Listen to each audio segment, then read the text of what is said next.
Welcome to Riverdale After Dark, a podcast about the CW's Riverdale that would like to invite you to play a little game. I'm Alex.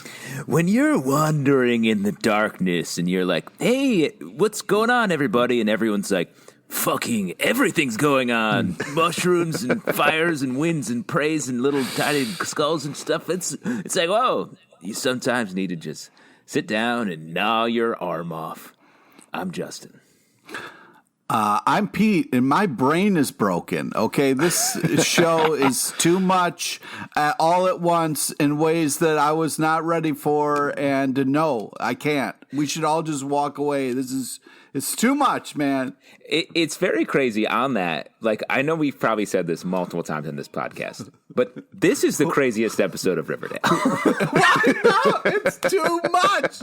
You can't do that. I feel like I'm having hot flashes. It's too much. I loved it. This just felt like classic mid-season finale of Riverdale to me, where it's just everything is happening all at once, way over the top.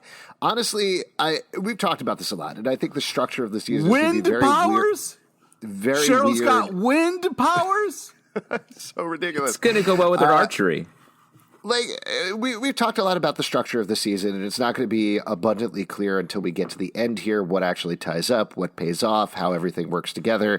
But we had these 3 episodes that were picking up from the end of last season that had their own emotional thrust to them, their own power to them because they were wrapping up high school. Then we had those 3 episodes post-time jump that were awesome in a totally different way and felt like a fresh new show.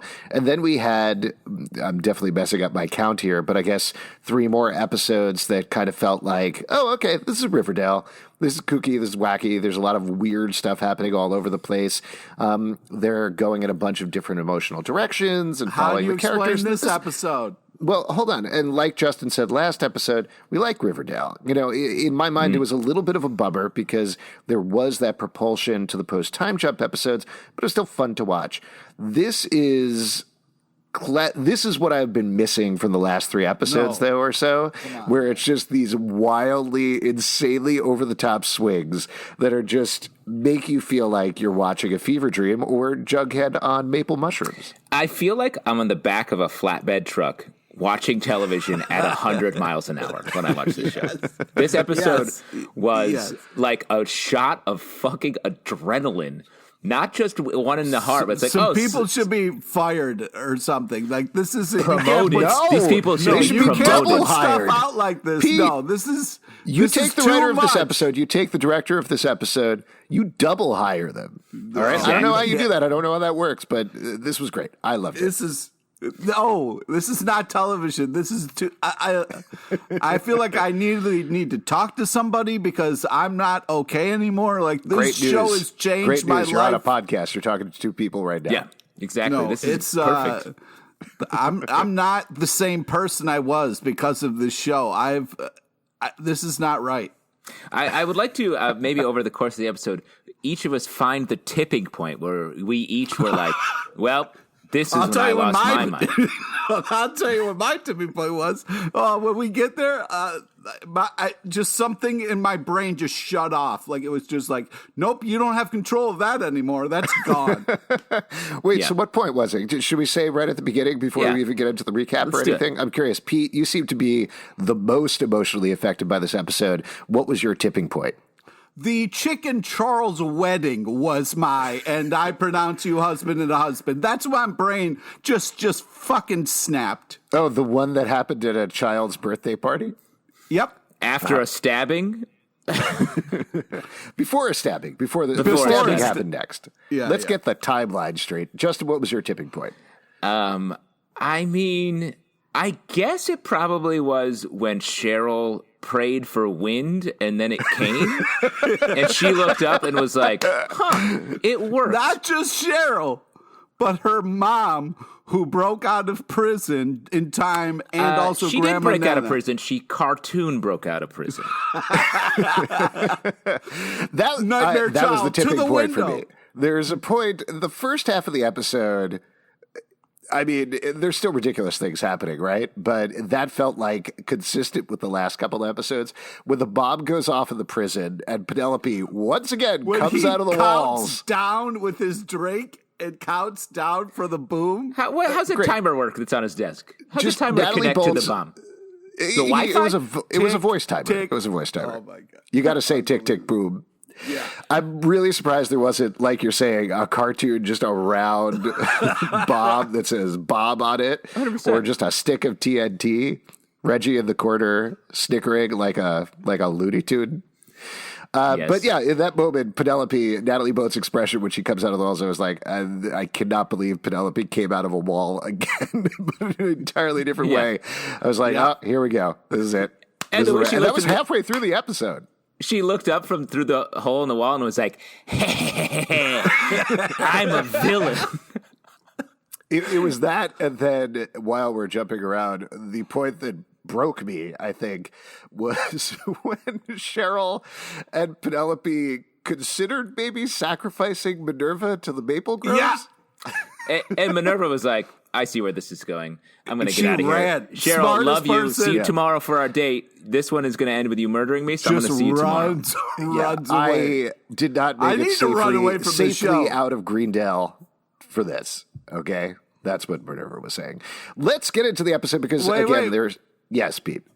There was one more, and then the over-the-top Betty, and I'm making a reference to the Sylvester Stallone movie that is we got a preview Yes. of. I cannot wait. She's going to go into underground trucker arm wrestling competitions, and I can't wait for the speech where she talks about a hat 100%. being a switch. We're going to get over the top. We're going to get duel. We're going to get literally everything there as Betty. We're going to get a few good men. Yes, we're 100% going to get a few good men. We That was can't the handle clearest what's setup. going to happen next. 100%.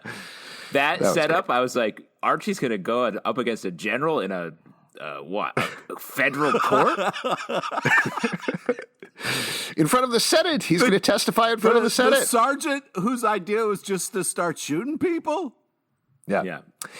I would be curious for somebody to do a vocal analysis of our Riverdale podcast and just see if it's gotten shrill and screamier over time or if it just kind of started at that level, because I'm not quite sure. But definitely this episode is like, so far, 7 solid minutes of screaming about the episode before we even got into the recap of how we got here. I feel like we should go back and listen to the first episode where we're like, this show is interesting. And now we're like, so listen, no, but when the fire was Reggie's was on fire briefly, just insanity, Let's play the stuff. Pincushion Man game. terrifying. I used to play that all the time when I was a kid. Never won. Yeah. Oh, my God. I never won the Pincushion Man game. Wait, you're saying that your a family member handed you a giant knife and was like, "You're up, Alex. Play the Yeah, it was one of Pincushion those Man things game." like it was on the shelf with Mousetrap where we were like, this is too complicated. We don't have time to set up the whole Pincushion Man game today. Yeah. So let's play Uno instead. Yep, rainy So day. let's let's play do- Pincushion Man. Let's do recap for how we got here, even though there's a ludicrous Good amount luck. of information you need to know, but I'm going to try to do it anyway. First of all, Jughead Jones is now a successful author, except he has writer's block, hasn't written anything. He's been trying to write about the aliens who kidnapped him, specifically the maple-soaked aliens, but having a lot of writer's block there. Meanwhile, his agent is back in New York, demanding pages and eating hot dogs and just calling him at every hour of the day. But meanwhile, Jughead, to make money for the creditors, who we haven't seen in several episodes, is working at Pops and also an English teacher as the high school. He's been hired by Tabitha Tate, who is the granddaughter of Pop Tate. They have struck up somewhat of a friendship, somewhat of a flirtation. We get into that this episode. Oh, yeah. But meanwhile, Jughead has been dealing with multiple traumas from his past. We don't know exactly what they are, but we do know at least one of them is the breakup with Betty that happens after high school, after Betty cheated on him with Archie, which was basically his greatest fear.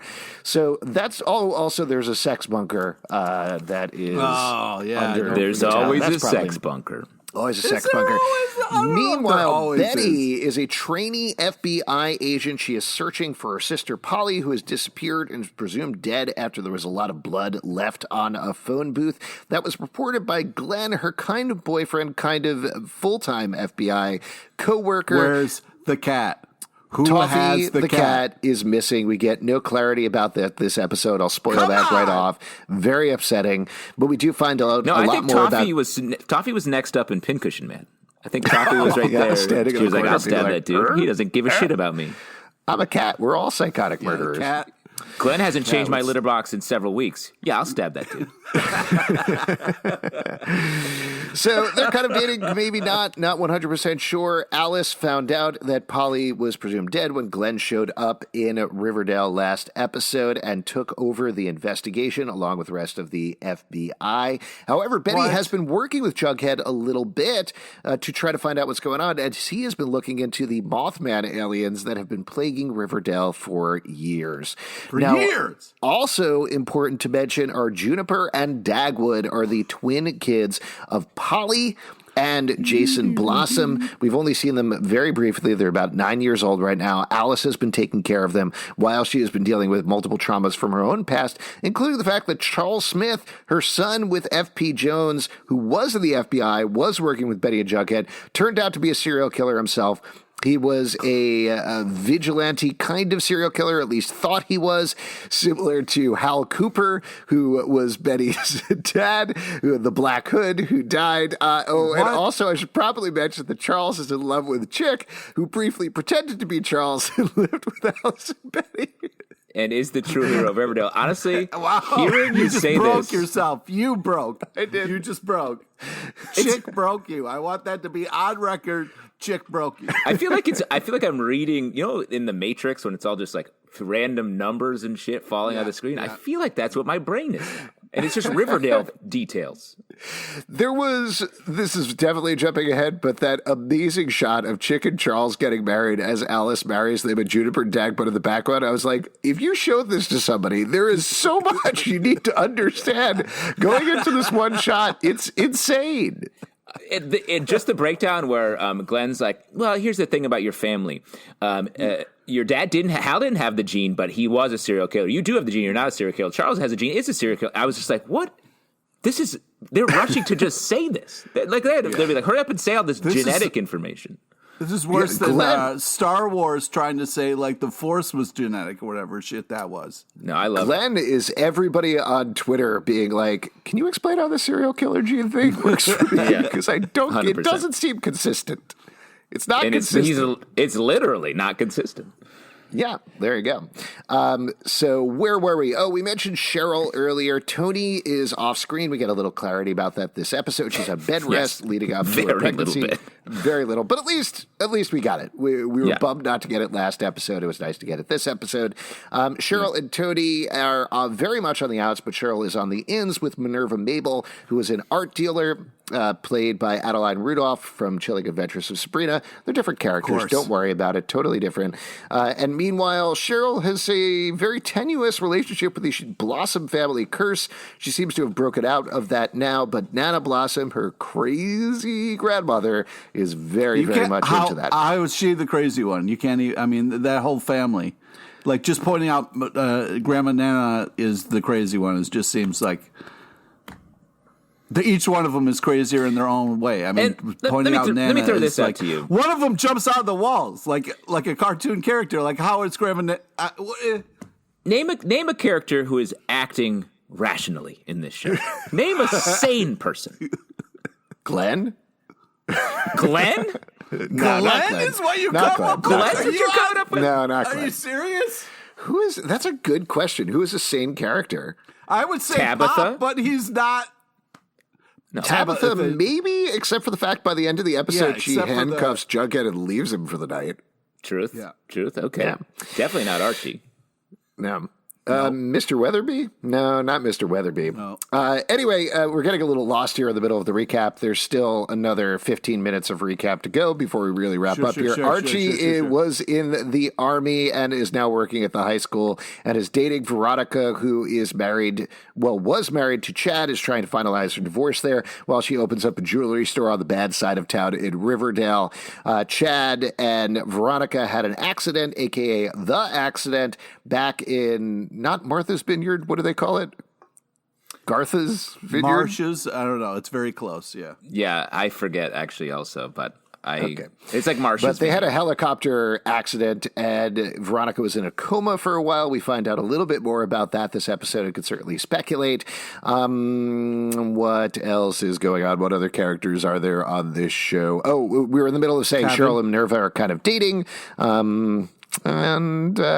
Reggie was briefly good last episode, but now he's bad and working for Hiram, who is trying to do something with Riverdale. We find out exactly what his plan is this episode. That was a lot of recap. Let's get into it. Kicking it off with a little Duran Duran, as you always do.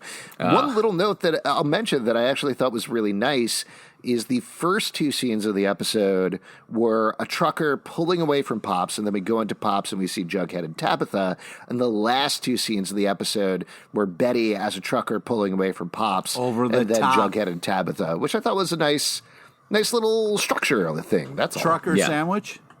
It was a little trucker sandwich. My favorite thing to order at a restaurant is a trucker sandwich. At Stucky's is where you should get it. All right. So, what'd you think about this? I assume you're a Duran Duran fan, Pete. How'd you feel about this choice of Hungry Like the Wolf and the dancing? And also, as a Bughead shipper, how'd you feel about Tabhead this episode? All right, so, what was nice was they were having some fun. You know, maybe Tabitha got wrapped up in it for some particular reason I don't understand. But what's nice is they came to their senses and they were like, hey, that was awkward. We should be friends. So, okay, great. This I thought was really was nice. It felt like a real romance and Jughead needs help, and I like their relationship, and I totally get like, hey, not every relationship needs to instantly be a romance. They feel like they're good friends, but I feel the chemistry here, and she's really putting herself out there to help him. He's not really prepared to be in a relationship right now, I think, but the spark is there nonetheless, so I'm here for Jughead. Stop it. I got kind of sold on the idea that maybe they are actually heading towards Tabhead instead of Bughead over the course of the season. Because you shut your face. I think so. Well, I thought we were heading back to Bughead after last episode, but it really seems like Jughead has some trauma, obviously, dealing with Betty in that relationship, and I don't think... I think he's going to realize the healthy thing is not to go back to Betty. It's going to be to move forward in his life. You think the show is going to start making healthy decisions now? Do you look back at several people make healthy decisions this episode? Minerva leaves instead of being sacrificed to the wind gods. That's one healthy decision. One. Yeah. All right, I'll think of some others. All you need is one healthy decision, they say. That's why I always eat. Every morning I start the day with eating a pile of candy and one little piece of broccoli. Wow. Smart. If you mix it in there, you can barely taste it. Exactly. Ugh, yeah. Mush it. I just take every candy bar on the rack, mush it into a big old soup, and jam a piece of broccoli in there. And then I start my day again on the bed of a flatbed truck going 100 miles an hour and watching Riverdale.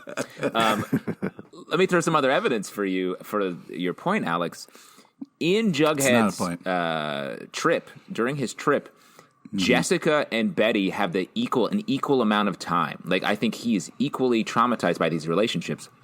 We're aware of Bughead. We don't know anything about Jessica, but Betty is not more important to him and what happened to him You than what watch happened your with mouth. Jessica. I'm just saying. Watch your with this, goddamn mouth. I'm not trying to infringe on your Bughead fandom, Pete, but what I'm saying is... really? Because it seemed like when he sat down in the booth to talk to Tabitha that he talked a lot about Betty, and he said, don't be a Betty. So he's not saying don't be a Jessica. So don't try to marginalize the impact that Betty had on his life. I'm not marginalizing it. In the I vision, do think, hold on, just to interrupt telling. Justin, because this is a ridiculous argument that we're having right now. I do think that It's a crazy show. Betty, as we know, Betty has more weight in these scenes and more time in these scenes. Certainly, he sees the rat during his hallucination, and I think that's how he sees Betty, potentially.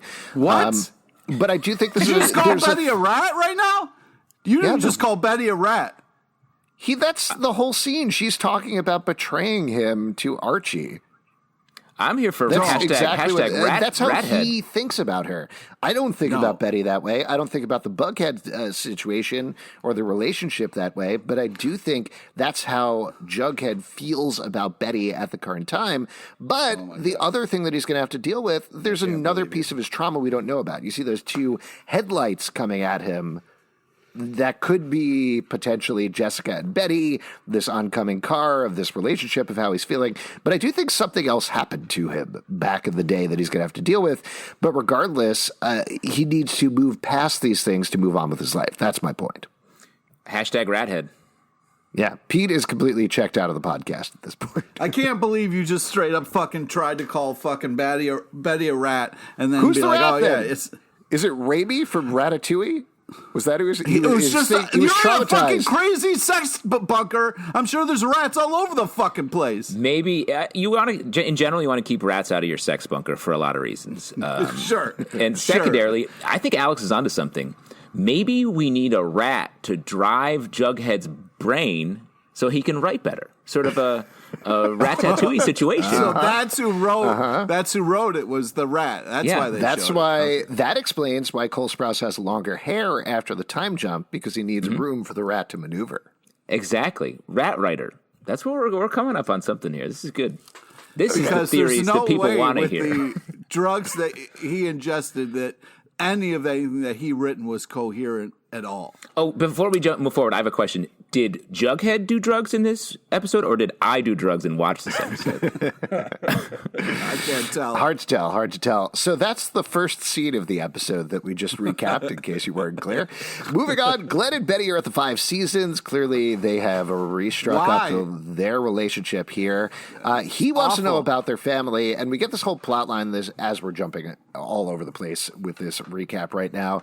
His big thing, which becomes very clear, I think, on second watch of the episode, is he is constantly pushing, getting to know more about her family, wanting to spend time with her family. And as we mentioned earlier, it's because he is writing his dissertation on the Cooper family, which feels like the sort of thing that maybe he should have told Betty earlier, just to throw it out there.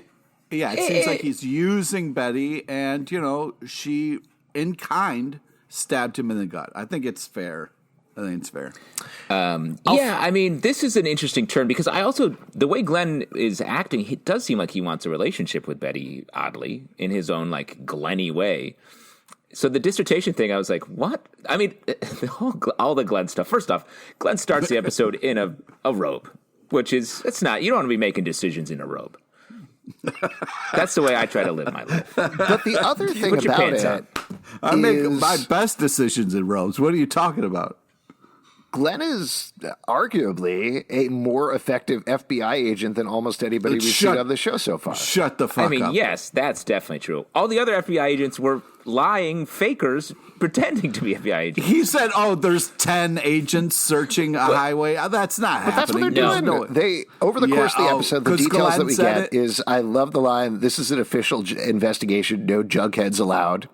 So Great. funny. Yeah. Very funny. And then he points out that the Lonely Highway is 200 miles long, 10 agents are searching, and he turns out to be completely right, whatever his motives, to look into the Black Hood, to look into Hal Cooper and the tapes from Sherwood Asylum. No, people are getting killed on a fucking highway by truckers or whatever's going on, so you need to put more than just 10 people on a fucking highway. I'll throw something else out at you. What is the difference between Glen writing his dissertation on Betty, his ostensible girlfriend's family, and Jughead doing nothing but writing true stories that are thinly veiled about Betty and everybody else in Riverdale? That's a ridiculous comparison. If you want to compare something, say, what's the difference between Glen and Chadwick? You know, they're all both really obsessed with paperwork and not doing it. They're both very evil, very evil partners who are doing nothing but destroying the person that they're with. Those guys love paperwork. I agree with you, Pete. That's their main characteristic. To answer your earlier question, Alex, I think the best FBI agent in this show was the guy pretending to be an FBI agent that tricked Archie way back 3 seasons ago. He was very good. Very. I wish he got the most back. done. Yes, he definitely did. So that's what's going on with Glen. Then we go over to Waldo talking to Kevin and Archie. They have a parent-teacher night. That's where we find out what's going on with Tony. And this is a really big deal. This is kind of make or break for Riverdale High at this point. Of course, it ends up being break because Hiram is semi-successful in his plan to send prisoners to invade the school and terrorize everybody. And then we go over to Pete's favorite aspect of the episode. Veronica calls Chadwick to sign some papers. Pete, what did you think about that? This was awful the whole time. I'm like, Veronica, what are you doing? Why are you going to spend time with this psychopath who's been doing awful things behind your back the whole time and you keep ignoring it because you told him to die one time because he's evil as fuck and you called him out on his shit and now you feel bad for it? Who are you? I don't know. I mean, Veronica is a thing. Like, she cares for him. She is romanced by him in this episode. They must have had some good times because she falls for his romance shtick. If you notice, she realizes how good Chinese food is in New York City, and that's the only reason she's staying. No, Pete, I do honestly think you're being very dismissive of Veronica's character here, because to Justin's point, everything she does makes sense. She is just horribly manipulated by some of the men in her life. And I mean, we can look at this a couple of different aspects. Hiram doesn't really play into it this episode, but of course, this happened to her time and time again in a terrible way from her father, from Hiram. Chad completely manipulates her in this episode, and like Justin is saying, and has already been established, they run very hot. Chad and Veronica. We didn't get to see the relationship, but clearly there was a passion with each other at some point that fell out. They got angry at each other. They come back. They break apart. They keep doing that and going through this pattern over and over. And Chad's not good. He's not a good guy. He's a bad guy, in fact, and he's doing terrible things. But he has trapped her in this relationship, and it's not her fault. She, if anything, I think, is being a good person and trying to see the best in Chad over the course of that night, remembering things like the time they went to the London dungeon on their first date, which I would argue, very good first date. Good on Chad. What? That's a fun place to go. Oh, my God. Yeah, very romantic. I can't even. You said such crazy shit, I can't even. No, I think it's very easy to blame Veronica for this when it is not her fault. I'm not blaming Veronica. I just want her to get the fuck out of there. I'm not. Me too. Everybody She's trying. Yeah. She's trying. She needs to get back and start dating, I don't know, Dr. Curdle Jr. How about that? Archie, you fuck. Well, she also Archie. needs to be Archie's the one date, thing I do blame her character. for. Yeah, the one thing I do blame her for, though, is not laying it all out for Archie at the end of the episode. He gets pissed about her going to Chadwick towards the beginning. At the end, she calls him after she's been manipulated by Chad and doesn't tell him everything that's going on. And that's something that I think maybe that's part because she knows he would immediately drop everything, come down to New York, and beat the shit out of Chad. You goddamn right he would. But also, if they do want to have a more adult relationship, I think she needs to open up to him, explain what's going on, and then they can try to figure it out together rather than her putting it all on herself.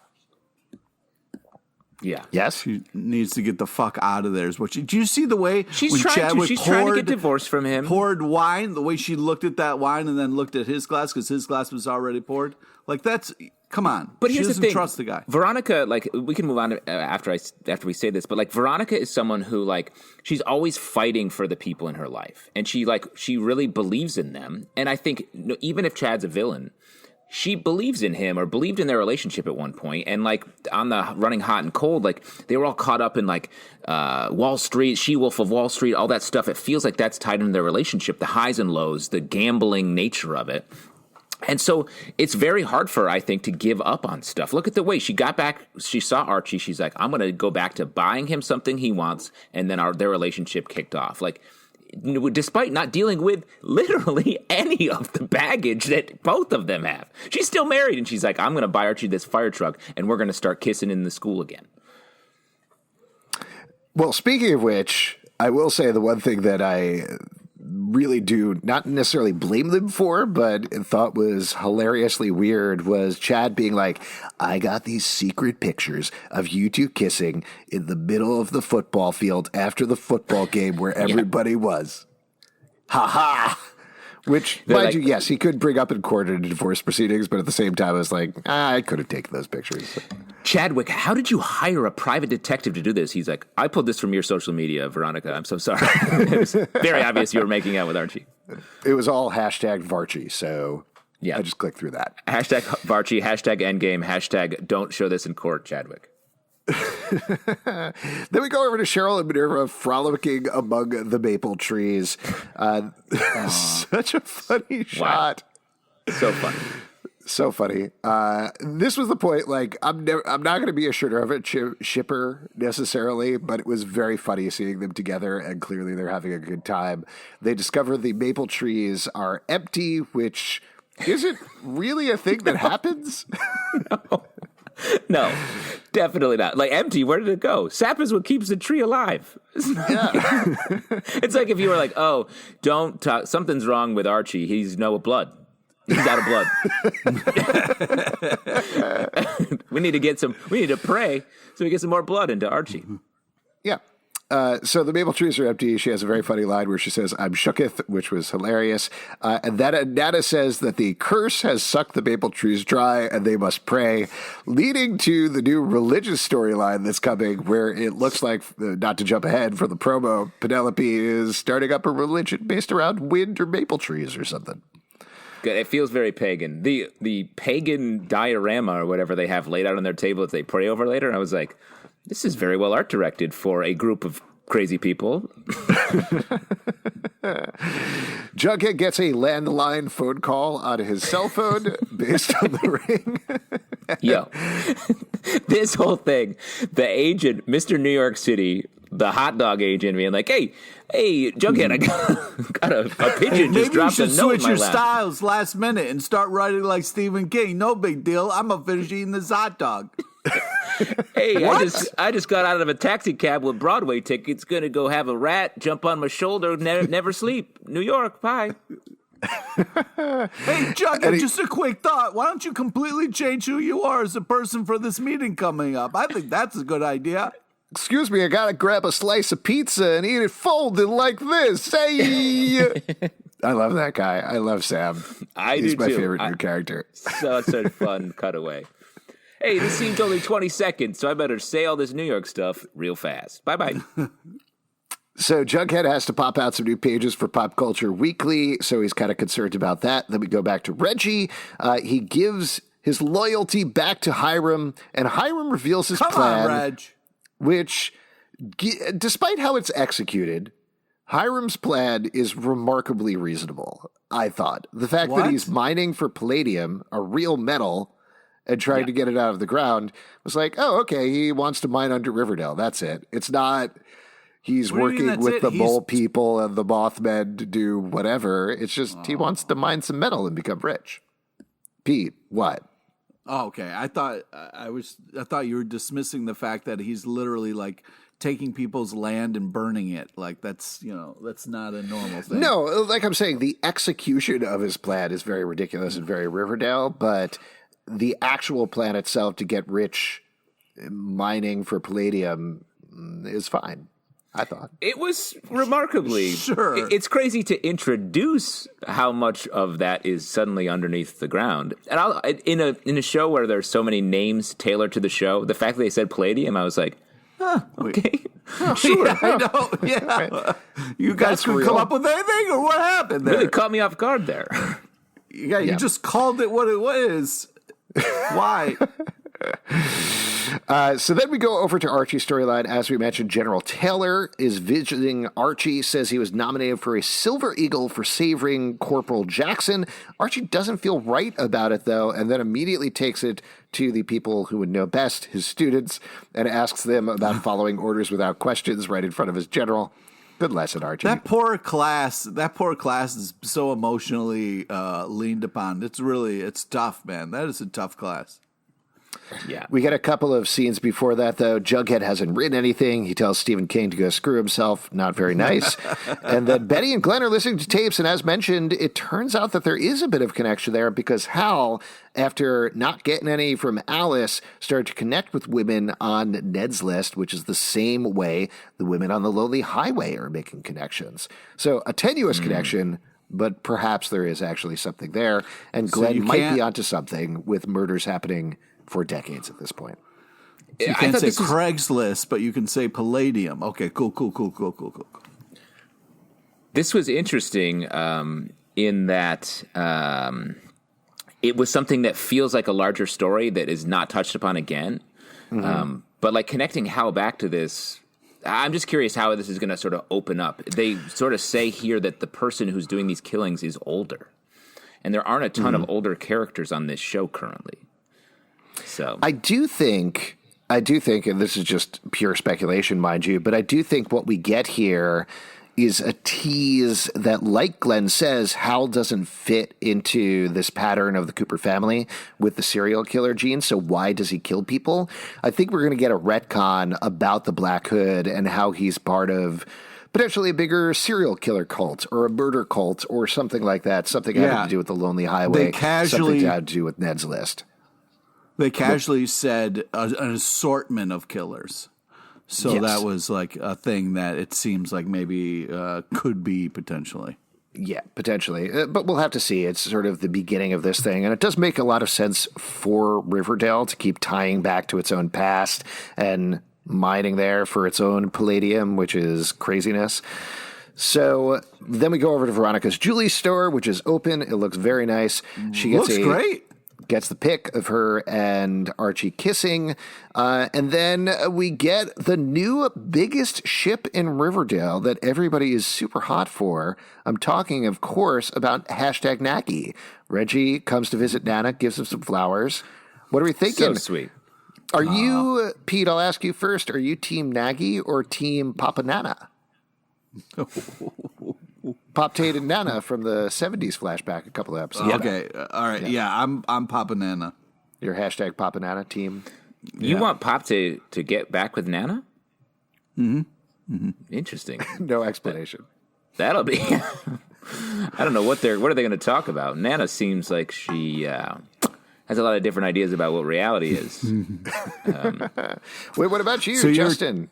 Yeah, what's up, Justin? Oh, I like Reggie really stepping up on the romantic front, and sure, he's into older women, but Reggie also seems like he's happy to shift his loyalty whenever and wherever it seems important. So, what'd you call it? I say Nagy, hashtag Nagy. I say Nagy's where it's at. Nagy's endgame. Nagy endgame. Nagy it's going to be a pretty short endgame because Nana doesn't have a lot of years left. Come on, man! You don't know that. Don't put that out there. Then we get to one of my favorite offhand comments in the episode. Betty and Alice are frosting 2 cakes for the birthday party, and Betty very dismissively says, "I don't know why Juniper and Dagwood can't share a cake." Which that's mean. Laugh. It's very mean. That's the biggest piece of evidence that this is dark Betty. Oh. That she's like, 1 cake for these 2 children? What world are you living in, Betty? Come on. What are you talking about? Every kid gets a cake on their birthday. You share a cake with your brother or sister. It's not a big deal. But I like that quite a bit. And then we get... wait, what happened? Oh, so then Jughead and Tabitha talk. She apologizes for kissing him. He explains about Betty and Jessica. And then he sets up the maple mushrooms. What did you guys think about this plot line in total? Maple mushrooms and everything going on there. I just don't understand how you could eat maple mushrooms after you were just delivered a maple alien. So, I mean, kudos to Jughead for being able to get over that. But this show is insane. I like this. I like that Jughead's like, yeah, I only really write now when I'm tripping balls. I have no control over how to write. I don't know how to write. What is writing? It's my best stuff is when I'm tripping my face up. So I think this is fun. I thought, like, Jugatha, they're like, I can't believe I tried to kiss you. And I was like, you kissed. That was a successful kiss. It's not a try. So let's just stop saying that. And I love the idea of like a grizzled cop in New York City being like, "What'd you find on that dealer?" And he's like, "Another cache of maple mushrooms. We have to take this guy, these hardened." Do you drug think, dealers." is there any chance that Cuomo is going to legalize maple mushrooms at this point? We just got marijuana, so I think there's a possibility. Slow your rolls, Albs. One thing at a time here. Let's get this marijuana straightened out, and then then we can open it up. Shame you moved to a state that won't be doing that, Pete. Big mistake for Pete LePage. We got it here first, bro. Why do you think I moved? Oh, damn. Oh, man. Been legal here. You're going to have legal. a maple mushroom Philly cheesesteak? Had it already. How crazy in the tapes from Hal that he was like, and then I met these women on Ned's list. They were sucking on a cheesesteak. Inside joke. That's a deep cut for anybody who doesn't attend our live show, but there you go. I also think that Cuomo will say anything right now, so he probably will legalize maple mushrooms. There's a little bit of New York politics for all of you. Okay, moving on. Archie is mad about Veronica going back to visit Chad. She talks about the accident and tells him all about it and promises that she is going to go stay with Katie in Washington Heights, Katie Keene, and not... Yeah. Not in fact stay with Chad as she does. That's not, unfortunately. And then we get another big event.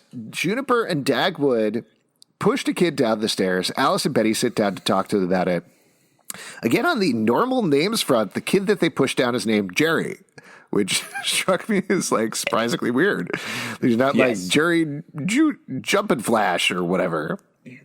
See, I felt the opposite. I was like, a child named Jerry? What year is this? Jerry? The child? Is he a mouse with a bow tie? If not, that kid's not named Jerry. Yeah. Somebody's a Seinfeld fan. And then it turns out Dagwood at least can talk. We get a line from Dagwood, so he got the talking genes from Polly, which is very nice. Didn't get them from Jason. Wow. So that's very cool. Then we go over to Cheryl, who shouts at Nana about the Groves. Cheryl doesn't believe in curses and tears up the contracts. Yes, Pete. Okay, I'm sorry to interrupt, but that look that the kids do was very clearly like, yeah, we don't care if the kid dies, right? You guys are. I think that was the implication that they're sort of nonplussed about it, but yeah, they don't have remorse. Yeah, but they are without remorse, coming to Prime Video, starring Michael B. Jordan. Yeah, wow. I think they're trying to say like these kids may have the serial killer gene. They may be have these sociopathic tendencies. But I think the point of the episode is they are on the line and they could go either way, which is what Betty really pushes at the end of the episode. And Charles, again, to his credit, sort of accepts. Like, he knows that. Yeah. And that's why he and Chick are going to eventually save Riverdale. Oh, stop. The true heroes are back, and they're together forever. Stop. Don't open that up until we get there, please. Okay, first off. Have you ever seen a better, more beautiful married couple in your life? Because I oh, my God. Honestly, Pete, you're the only one of us not married. I think you should go do what Charles and Chick did. I thought it was a beautiful ceremony. And I love a wedding at gunpoint. It really gives you a power. It gives you control. Shotgun wedding. Yeah. No, I just think that if one of those kids can talk, why wasn't immediately Betty like, let's talk about you floating over the goddamn fire? Do you remember that? What's going on? Like, come on, man. Pete, in an episode as crazy as this, and you're like, I better go back and deal with this other crazy thing that we've, dear God, left by the wayside for a change. We're floating babies, for Christ's sakes. We can't forget about it. Yeah, someday they'll float again, and I'm sure we'll see that. But Cheryl's moment, like, I loved Cheryl being Cheryl when she was ripping up that contract in Rage. Mwah. Yeah, very fun. Yep. Jughead calls Speedy to get maple mushrooms, finally a good name. Also, it struck me at this point, what happened to his creditors? Did he pay them off? Or what's going on with that? I definitely don't think so. He doesn't have money. when the maple mushrooms do come, he's like, spot me, ex-girlfriend. Yeah, I came all the way up to Riverdale from the city, and you're going to be like, spot me? Yeah. Well, why not? Glen and Betty have dinner. He wants to meet the kids. Turns out he's doing the dissertation called Family of Darkness. Oh my God! Sorry, Family real quick. of You skipped over Darkness. this. You skipped over we the scene. did. Yes, with Archie getting a call from the New York Times. The New York Times writer named Sarah Bellum. Am I getting that right? Yep. That's wild. Great naming. And we do learn Dirty Mission. We do learn Dirty Mission that he fought in Uzbekistan. Do you know what? I didn't get the cerebellum thing until you said it out loud. Oh, nice. Good. Yeah, thanks. So there you go. He asked you something else, though. You were still Yeah, thinking wait. about No. It took me a second. It was going through my own cerebellum as that slowly traveled forward. Like, what is that? What are you getting, huh? What was your question? I say we find out that Archie fought in Uzbekistan. Oh, I missed that as well because I was so distracted by the cerebellum. You missed it twice. You've missed it twice now. Wow. Alex, Pete talked about how his brain's broken. Your cerebellum broken. is broken, dude. He talked about his brain's broken. I was like, this is so crazy. Your brain might be the broken one. Your cerebellum specifically. Cerebellum. Oh, my God. Now I get it. I'm like that kid at the end of Honey, I Shrunk the Kids saying, oh, French class. French class. See, I can remember that, but not things we just talked about. Let's just play it back from the beginning. Yeah. So Glen and Betty have dinner. He wants to meet the kids. He writes this dissertation. Glen, you need me to find your sister. And besides, aren't we having a good time here? And she slaps him. Very well deserved. That was so great. I wish she would have shot him in the leg, but man, I was so happy with that slap. It felt great. And then we get, I thought... hold on a second. Really, I did think I found their dinner to be oddly nice, and it felt like maybe Betty does have some relationship going here. No, maybe. that was an awkward-ass dinner. What the fuck are you talking about? It was nice basically Glen being like, I'm a creepy fuck this whole time. For sure, but like, she's at the beginning of the dinner, it felt like it was a little bit of a date. And I'm just saying that seems odd for her to do if she truly hated him across the board. I don't think she truly hates him. I think she's there. Trying to find out about her fucking cat and what's going on. You gotta...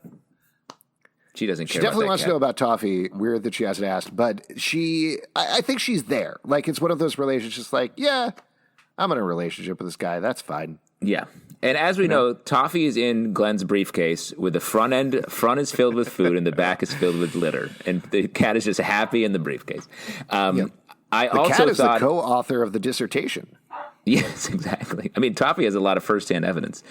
And I think Glen is watching this scene, I was like, that's an Adam Driver looking dude. And I think they cast him on purpose as a Marriage Story reference. Oh, interesting. I feel like he looks like an Adam Driver type to me. Huh. What? I didn't really get that, but if we see him punch a wall at any point, I will get it. It's coming. Oh, here we go. Yeah. So we do get this really nice scene, as I was mentioning. Archie talks to Uncle Frank in jail about General Taylor. I really like the vibes here. It sort of gave off a Jughead talking to FP back in jail deal where it was, the grizzled old guy giving advice to the young newbie. But they have a nice relationship. I liked it quite a bit. I feel real bad for Uncle Frank because, Archie's like, hey, I'm here for my information. By the way, how you doing? I'm not good, Arch. Things aren't good here. I think there's going to be a riot. Oh, I got to go. Good luck with that. Well, Archie has to go to the biggest, most high-stakes parent-teacher night in the history of Riverdale. Yeah, if Archie doesn't show up for that, everybody's And that was before dead. the prison break. Afterwards, the tension diffused a little bit. They were like, oh, 100%. Thank God, we don't have to give this tour anymore. Yeah. So Hiram toasts to Reggie. Cheryl comes in. Very fun scene here. Again, explains that Nana Rose was declared legally senile half a decade ago. Great scene for Cheryl. This is great. Very fun. And Hiram wants Reggie to fix it no matter what the cost. We get that Jessica scene that we mentioned earlier. I've actually declared both of you legally senile just in case it comes up. You're never getting my Maple Groves. Veronica comes over. My two friends have broken cerebellums, so it worked. Wait, what? Sarah, what? Huh? Oh my God. So Veronica comes over to Chad's apartment. He's ordered Chinese food. Very quick. Favorite Chinese place in New York that if your greatest enemy ordered for you, you'd be like, all right, I'll stay, I guess. Do you remember that place we went with Jordan D. White that one time when we were, I think it was like after a show? Oh, yeah. That place was good. Yeah. That's my, I couldn't believe how great that was. Yeah, I mean, the place we used to go to after our shows, I think Vanessa's Dumpling House. It's not straight up Chinese food, but dumplings were so we used good. to go there. It was so good. Yeah. This is not open anymore, but Talda in Park Slope, Oh, Del yeah. Talda's place, so good. They had these pretzel dumplings, dip in a spicy mustard. Amazing. They used to do breakfast ramen, I believe, right? Oh, that was so good too. Yes. So, yeah, great brunch spot. Yeah, love that place. There you go. And then we get another tasty treat as Tabitha makes a maple mushroom cheeseburger for Jughead, which is very on brand for Jughead. First psychedelic I want Pops that. burger. I'd eat that. Yeah. Would you eat that, yeah. Pete? Yeah. Oh yeah, it was that was really a lot of fun. And then Chad and Veronica reminisce, as we mentioned earlier. They had their first date at the Lunch and Dungeon. Their wedding song plays. They dance. She asks him straight up about the accident and whether he caused it. And he says, no, of course I didn't, which means he did, right? 100% did. Completely Lingering lied shot right in his to him. eyes. That dude crashed a helicopter. Crazy. Yeah. But she kisses him anyway, and then Hiram blows up the prison. And we're now halfway through the episode, but things go wildly out of control at this point. I mean, this whole sequence with the prison blowing up in a cartoon fashion and then Reggie seemingly setting himself on fire as he's burning the grove down. I was like, this is wild. Okay, so there was a moment in the dance where Veronica was like, hey, I worry about you, like us being together forever, like you would have killed us. That way we would have been together forever. And he was just like, oh, you just called me out on my shit. Like that kind of like awkward thing was killing me. Sorry, go ahead. No, that's fine. Now we get to the real action. Burning down and exploding. Archie and Kevin are giving the tour. Kevin is coaching the Glee Club, which I'm very bummed we didn't get to see that. Would have loved to see his Mr. Shoe style performance going on there.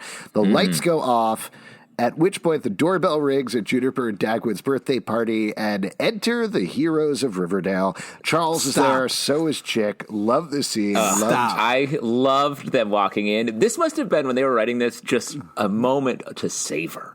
Bringing back these guys looking good since the time jump. Like Chick, longer hair, feels like prison. They're really luxuriating in prison. Prison's doing them right. I thought it was so funny. And Chick's, hi, Betty, did you miss me? Perfectly delivered. So good. Great. Honestly, and the way this scene unfolded, where it was like Alice is like, "Oh yeah, I've been visiting these guys in prison a lot. Oh yeah, I'm an ordained minister because I'm going to marry them in prison. Oh, I'm going to marry them here now that they've broken out of prison. No questions asked." That's me. I'm Alice. She was making a large tray of sandwiches anyway, so it was fine that there was company. Exactly. God, the cold cut supply in Riverdale dangerously low. I don't know what to say very funny. here. My brain broke, so this was all just, I sat there with my mouth open. So funny. And like you're saying, Alice was so great at all of this stuff. Also, shout out to the lighting on the Archie fight scenes in the high school. Yes. It felt very, I don't remember whether he actually colored, so I'm probably crediting the wrong person, but it felt very Francesco Francavilla to me, who did the art for Afterlife with Archie, the same sort of like very stark angles going on, which I thought was really cool. And these fight scenes are great. Just prisoners come in, they're very beefy. They all take it to Archie. He slams them all over the school. Kevin almost gets shot, which is also right out of an Archie comic. That's kind of a shout out to the Death of Archie comic that happened in Life with Archie, though they do it in a very different way. Archie stops the prisoner with a machete. Kevin gets that machete. Wild sequence across the board. This was all very fun. I love the prisoners are like, we're out of jail. Let's go rob the richest people in town. Teachers, Let's go to the high school. Well, it was revealed they were paid to go rob I know. the high school. But at this point, it just very funny to me. The prisoner's like, let's go fuck up that school. We got to get some of those expensive books they have there. They are very pricey. If you ever gone back to school, it costs it's really a but racket. if you try to resell those books, it's unbelievable. Even if it's not open, they won't give you full price.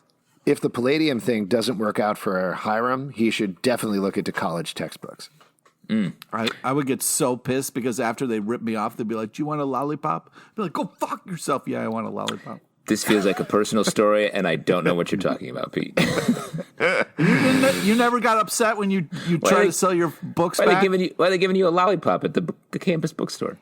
Because they were Oh, you went to school in in Willy Wonka's chocolate factory, right? Yeah. You were Lots an of things Oompa Loompa. You going on here graduated back and forth. We get a setup of the General and Archie sort of disagreeing here, playing off of that storyline earlier. Then we go over to Alice marrying Chick and Charles. Glen enters. God. He's pretty surprised because Charles and Glen went to the FBI Academy together, and they talk about that the whole family is there. Very funny line from Chick where he says, "The hell, I don't count?" And then Charles says, "Of course you do, babe." I loved all this. I mean, first off, this is going to crush his term paper. This is going to be a great dissertation. What a great ending. Also, it struck me during the scene, Jughead's like, God, I just can't come up with any ideas for a story. I was like, Jughead, go over to the Cooper house. You live there. There's shit going Talk to down, literally dude. any of your friends. Yeah, call your friends, Jughead. Everyone's Jesus Christ, Jughead. Do you care at all about checking in with your friends? The place is literally on fire. That is pretty hilarious, actually, that Jughead's storyline this episode, other than the alien abduction and everything, is he's like, God, this girl wants to kiss me, and I'm just sitting in a bunker and eating cheeseburgers. Yeah. Great stuff. Very classic. I also think this episode has really set up the Charles and Chick spinoff that we've all been waiting for. Charles and Chick in charge? Exactly. They're both in charge. I mean, except for what happens at the end of the episode. But the middle of the episode, definite spinoff. Yeah. I want a spinoff where there's a twin brother of Chick because Chick is stabbed to death. And Chick and Lit. reveal. There's like a nice Chick, and we get to see that. So you guys are Chick happy. is 100% alive at the end of the episode. We don't find out about him, but there is no chance he's dead. No way, Chick. No, he's dead because we got the phone call later, and she doesn't mention Chick because Chick is dead. How would that line have worked?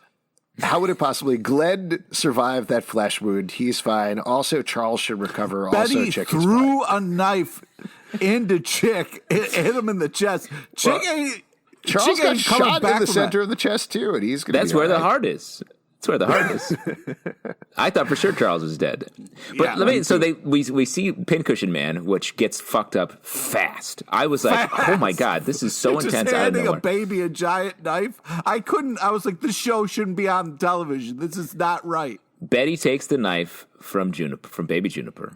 Great. I knew that was going to happen. And then Betty's like, I'm going to get us out of this. I'm going to turn the tables on these guys. Yeah. And I could do it right now before I stab Glenn, or I could stab Glenn and then do it. And she firmly makes a choice. There's no reason she had to stab Glenn. There's a couple reasons to stab Glenn for sure. She could have easily just thrown the knife at Chick before. She could have mimed stabbing The Glenn. knife is in hospitality him, towards right? cats. Like she pulls the Cats knife. too. Does she pull the knife out of Glenn and then throw it at Yeah, Chick? throws it Yes. into Chick. So yeah, you could have cut a step out there. Definitely. The stabbing. Or she's like, I better warm this knife up by shoving it in Glenn. No, you gotta Ooh, the surprise knife is everybody revving to with go. this. I'll throw it at Chick across the room. But that's great. I love that too. That was so wild. Justin, What, Pete? Do you think you need to warm up a knife? You can't just stab somebody. You got to stab somebody first to warm it up. Is that what you're Exactly. saying? It's like when you start your car in the winter a little bit earlier and then you go and drive somewhere. You don't need to do that with You knives. just Yeah, you stab one car so that you can drive the other car. It's 100% I don't right. have keys. That's I not just how use a knives knife work. and kind of That's fiddle not in how there a knives little work. bit. So yeah, the Cooper Smith ladies take down Charles and Chick. Great action scene here after the Pincushion Man. Also love the line, not to skip over it, rotten hell, Glen, which seemed very sincere, regardless of anything. And then we go over to Jughead, who is shirtless. We get a clear view of his tattoos, including his weird sideways crown tattoo. I thought it was flat, but I guess not. Yeah. But there you go. He's also got a cartoon hot dog and a cartoon alien, as we established earlier on the podcast. Tabitha arrives. They dance. Jughead has already completed the first part of his book, and he has the line to her, "Don't be such a Betty. The first sign of fun, and you kill it." Okay, all right. Wait, Bad news for Bughead. First off, we got to back up the truck a little bit. Okay, so she leaves Jughead, and Jughead's in his home somewhere, right? And then she somehow finds Jughead later in the sex bunker. What are you talking about? No, she left him in the sex bunker and then came back to the sex bunker. Really? No. She found him in the sex bunker and then chained him to the sex bunker. But he didn't. He was in the sex bunker like, no. the entire mushroom trip. That's where he got the burger. Yeah. Really? That was okay. I thought he ended. I was like, don't try to shit. make the show more confusing, Pete. Yeah. Well, that's the way I thought it happened. So I do all my I'm best sorry. writing in sex bunkers that I used to have sex with my ex in. Wow. Okay, that's It's a lot more to of an unpack. ex bunker. It's more of an ex bunker than a sex bunker. Let's be honest. Nice. Okay, all right, but have you ever just waken up the next day and there is a perfectly written thing that was never there before? Well, so Yeah, that's here's the. how I I do don't know if they were making this reference, but given that they brought up Stephen King here, that's what Stephen King used to do on cocaine. Like, he's been pretty open about that in interviews where he's like, I took a bunch of cocaine and then a day later there was Carrie. Yeah. You know, like, Well, when you look legitimately, at the most of his size early of his novels were writing- like that. Yeah. What? You just look at the page count and you know, like, oh, this guy does cocaine. There's no, Yep. yeah. That's true of all writers. If they write more than 100 pages, they're coked up. Well, not more than 100 pages, but I mean, you know, his books are crazy bigger than anybody else. Well, but so I don't remember exactly which ones it is, but like Carrie and Cujo and The Christine, earlier ones. the three C's are definitely ones like they're shorter, they're nastier books, they're much quicker, they're great books, but also he was completely high the entire time. So it wasn't mushrooms, but I think that's what they were riffing off of. Yep. The 3 C's, because there are Oh. 3 C's in cocaine. At least there are when you're on it. oh wow. Give me 3 I cc's of didn't- cocaine, I always say to my doctor. Cocaine. Cocaine. Cocaine. I initially thought maybe he was hallucinating this when Tabitha came in and handcuffed him, but I don't think so, right? No, that That real. was actually happening. And honestly, very risky with all those candles going. Not what you want to do. Also, like this is a reoccurring thing. Like he's been chained to a fridge. Now he's been chained to a sex bunker. I mean, it keeps happening to him. It does. And speaking of things keeping happening to him, we touched on it earlier, but this is where he hallucinates Jessica and then hallucinates high school Betty, who apologizes for really messing up. I loved another little note, like literal little note, but they had this very hallucinatory, messed up Bughead theme happening in the background there, which was very creepy. Yeah. And very awesome. He sees the rat. He sees headlights. He sees the Mothman. We see the Mothman very clearly for the first time here. And by the time, just to jump ahead, Jughead wakes up in the bunker later on. He's written episode 4, the transubstantiation. Light comes down in the bunker. He goes towards it. But at the end of the episode, when Tabitha comes back, there's bloody handcuffs. Do you think Jughead has lost a head?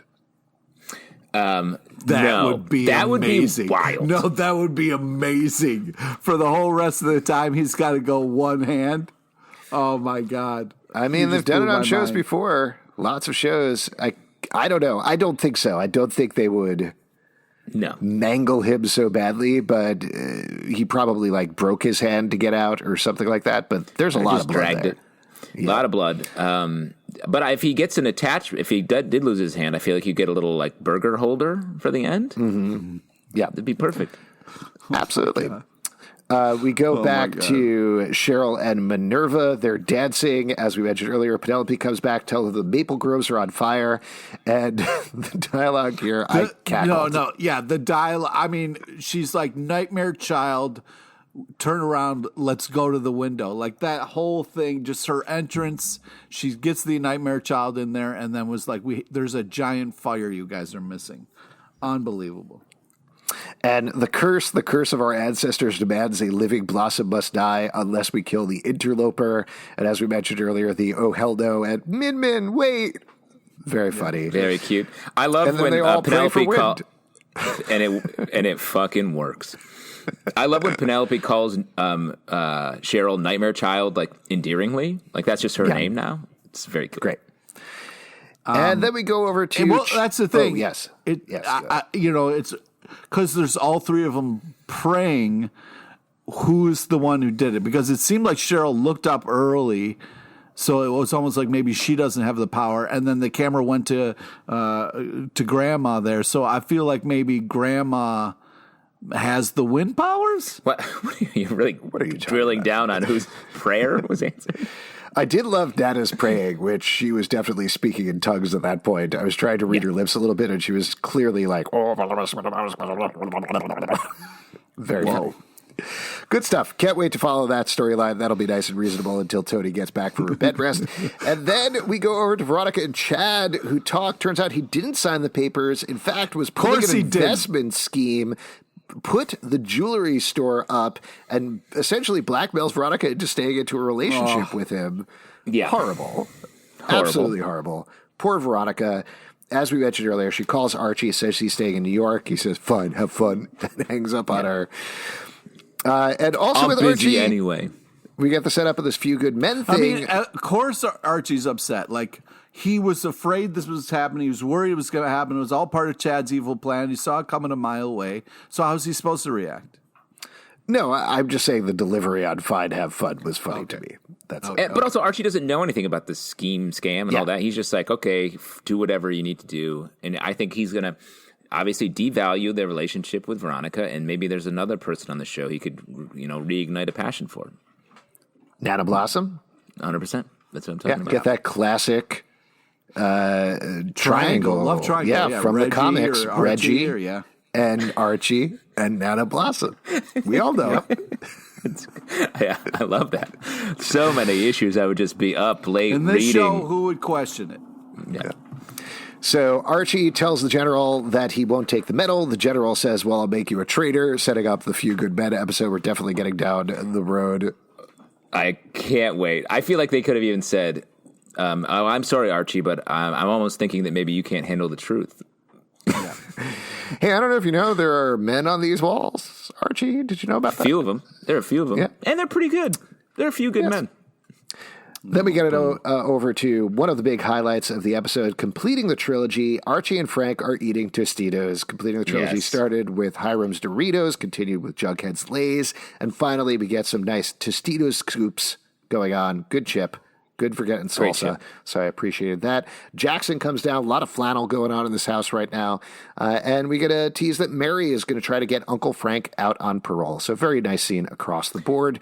I think it's crazy that he's just out. He's just like, I broke out of jail, but I was nice, so I live here now. That's how it works. Yep. Yeah. Anybody listening to this in prison, just, walk out the hole in the wall and you'll be good to go. That's some legal advice for the Riverdale After Dark podcast. That's not, no. That's one person legally saying crazy binding things. Legally binding. No. Nope. And a couple of other quick scenes to wrap things up here. Reggie tells Hiram that the groves are partially burned, and we find out that Riverdale High is closed. They're very happy about that. We go over to Alice, who is reading The Bad Seed, which is very funny. Yes, Pete? What? Wait, okay. The Hiram just being like, today was a good day. I mean, he had to get the script and be like, I get to do a countdown to a bomb and then do the old today was a good day Ice Cube reference. Come on, he's killing it on this show. I love it. Like this freak windstorm that came up.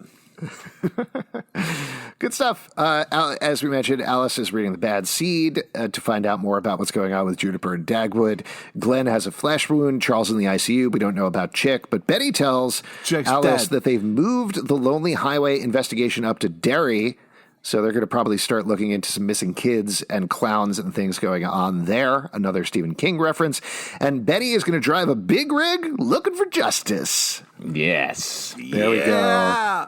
And then the last shot of the episode is the bloody handcuffs teeing up yet again. Something has happened to Jughead for the third or fourth time in the show. Definitely dead this time, I think. And that's where we leave it until July at this point. July 7th, maybe the next episode of the show. Before we wrap up here, though... I don't know if I'll be ready in July. Like, this, it's... Mm-hmm. I literally wrote down, like, this show is too much, right? Like, this, you can't... That's why you need 3 to 4 months to kind of simmer down a little bit, Pete. Yeah. I don't know, man. I feel like maybe we should all take this time to reassess like what we're doing with our lives, and I don't know. Go ahead. You know what I mean? Like, do that. And then we'll see you on for the next episode. Well, go ahead, reassess all you want. Before we wrap up here for this half a season, who is MVP in the episode? I'll go to Justin first because Pete is losing his mind right now. In an episode like this, it's very hard to choose an MVP. All players are most valuable, but I'm going to go sort of long shot on it and give it up for Hiram. I love Hiram in this episode. He is just stepped into the villain role that is, he's not the ultimate villain. I guess the ultimate villain are things like wind and just knives. But like the way that he plays everything, I think Pete, you said it, like he's just tasting every word. He's just really going for it here. It's just so good. Pete, what about you? Who is your MVP this episode? Well, I gotta say, there was a moment when Betty's mom jumped for the gun. And then, like, Charles and the mom are kind of wrestling around. And Betty has a gun pointed at them. And, like, she could have put 2 in Charles's back real easy, but doesn't. You know what I mean? So that was a crazy kind of moment for me. But I am so excited for over-the-top Betty that it's Betty all day, day. This is a hard one here because I enjoyed so many different parts of this episode, but I think I could give it up for Cheryl in particular in this episode. Good Cheryl. Wildly all over the place, but that's exactly where we like our Cheryl. Very, very funny lines, very funny scenes. It doesn't match anything else that's going on in the show, but I truly do love an insane Blossom storyline that delves into ludicrous supernatural stuff. So super fun. Looking forward to that going forward. Looking forward to what will happen when Tony comes back and is like, what are you doing with this wind god thing?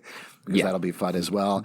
And folks, that is it for this half a season. Now, we'll see what we get time for, but because there is such a gap, we'll definitely try to put some more episodes in the feed as we go forward. Maybe we'll do a mailbag. Maybe we'll do some other stuff, but we're not going to leave you alone.